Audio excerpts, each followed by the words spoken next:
Hello everyone, today we are here to have a look at floating floors. Now this is a prototype that was sent to me by Guf Studios, in particular by Stella, who you might know from Meeple University and the Dice Tower. Now this is a sort of tactical dexterity game, and it's all about these ninjas balancing on these floating floors as they're trying to get across and around them to collect things. It plays with 2 to 4 players, and games, well, the box says 20 to 40 minutes, and to be fair, that's about right, depending on how many players you've got and how good you are at the game. So how roughly does the game play? Well, depending on the player count, a number of foundation tiles are going to be laid out in the middle of the table. Each player then chooses a meeple. Now there's 2 colours. This is the prototype, so things might change, but there are 2 colours, a black and white meeples, and there's either a standing ninja or sort of a posed ninja, and there's that in both black and white. Once you've chosen that, you also get some tiles. They're going to, during setup, go around the edge of the board, and sort of that's your starting point and what you're trying to collect. Each player is then going to take 3 starting jitsu, these pieces that they're going to be using to balance the actual floating floors. Now there's 3 shapes, nice cubed squares, there's sort of a hexagonal hexagon, and there are then prism-y sort of triangles. You get 1 of each of those in your meeple's colour, and that's quite important, I'll come on to why, and then the game is ready to begin. The aim is very simple. It might not be as simple for you to manage it though. You are effectively going to be using your jitsu to balance and sort of build your way across these floating floors to collect your tokens around the edge. Now to do that on your turn, you can do as much or as little, pretty much as you dare, because you can go for as long as you want until you've run out of jitsu pieces, or you just don't want to push your luck any further because you think the next move might make things fall.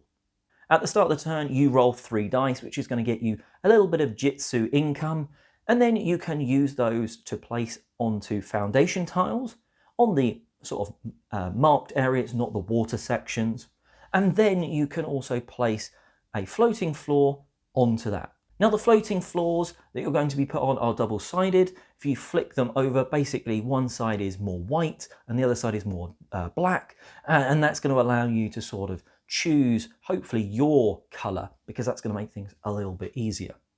Then you can do the movement. Now realistically, when you're putting things down, things aren't going to fall.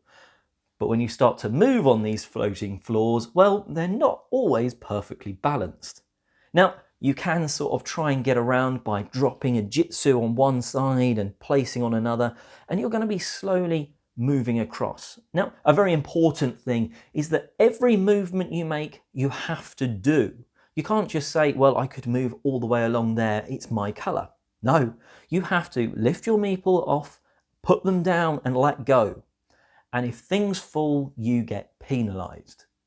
At any time on your turn, if things fall over, that floor gets knocked and things fall down onto the floor, well, your turn is over, and you're then giving the next player in player order some kind of benefit. That benefit is that they get to take all of those pieces that make up that floor, the jitsu underneath, the floating floor and anything on top, and they can rearrange that however they like.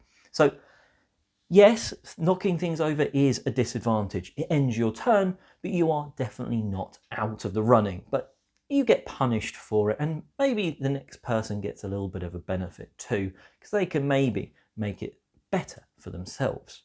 So you're going to be pushing your luck and trying to then get to your tokens around the edge. When you do, to claim that token, you actually have to pick the floor up, rotate it, and then put it back down again without anything falling. And to be honest, I think actually things fall more by just generally moving around, because you are so careful because you want that tile. Once you've done that, you are one part of the way towards victory, and then you can also discard the token that you get later on to do a floor rotation, like you had to do to actually claim it. It's a very simple to explain game when it's actually on the table in front of you. I think trying to maybe explain all the way this balances and stuff without visually seeing it, I think, you know, it could be harder. But as soon as it's on the table, it's actually quite easy to teach. Roll some dice, use your pieces to then build a floor and move across it towards your tokens. Collect them all and win. It's pretty much that simple. Now, one game that it does kind of remind me of is Tokyo Highway. I didn't like Tokyo Highway because it was a puzzle that had dexterity, and as much as I loved that, as soon as you knocked it over, the game was over and you'd lost. It kind of felt that the puzzle aspect was there, the dexterity element was there, and they were fighting each other to see, you know, if it could be finished, then you'd score it on how well you did the puzzle. But it was almost safer not to do well and just safe. In this, you're not eliminated. The game's not over. Floating Floors carries on. You may be at a disadvantage because you've made things full, but the game still carries on. And that makes it, for me, a lot better than Tokyo Highway. Just as a comparison, I feel I'm certainly getting those vibes because it's got the puzzly tactical element of, well, I don't want you to be able to turn my tile around. That's going to sort of screw me over. I'm going to want to move in this direction. One thing I didn't mention was you can't move onto squares that aren't of your colour, but you can move on top of jitsu that are your colour. So you'll have put them down to sort of balance over. And you can also make that kind of, make it harder for other people to then balance on or move around tiles because of that. Now, the game is for 2 to 4 players. And to be fair, if I'm being honest, I think I prefer it at 2. Not only is there a little bit more of a back and forth, and to be fair, I think I find that with a lot of games like this, because people can really take their time and care and effort to really balance things. If you've got a lot of people that are doing that, it's a long time between your turns. Back and forth for the 2 players, it's a lot quicker. And, you know, when someone knocks something off, you really know how to rearrange things. Whereas sometimes I've found with, say, the higher end of that, when you've rearranged, well, you've kind of helped yourself. You've maybe hindered the person that knocked it, but you've maybe helped another player. And, well, you know, you could say you've purposefully done that. You could have rearranged things differently. But I just found at 2-player, I liked this the most. Floating Floors also sort of can upgrade with you. Now, those foundation tiles are double-sided, as well as the floors that go on top.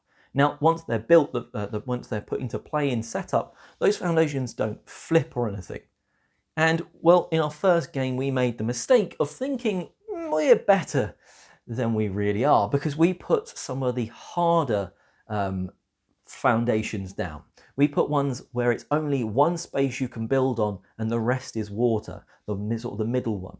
And believe me, balancing on just a floor on just the middle one, yeah, you can put a couple of jitsu on there at least before you put something down, but then actually moving across, well, that's a lot harder than in your head it should be. And even, to be fair, looks when someone pulls it off. You're like, oh, that was simple. And then you try and do it and you instantly fail.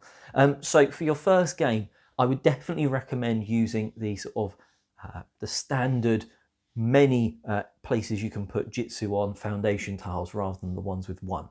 I do like, however, the fact that once you've played a few games and some of the more safe foundation tiles become maybe too easy, where you can, you know, put just 4 jitsu on and perfectly balance a card, well, the game can slightly sort of level up with you. And I think a lot of people are going to like that.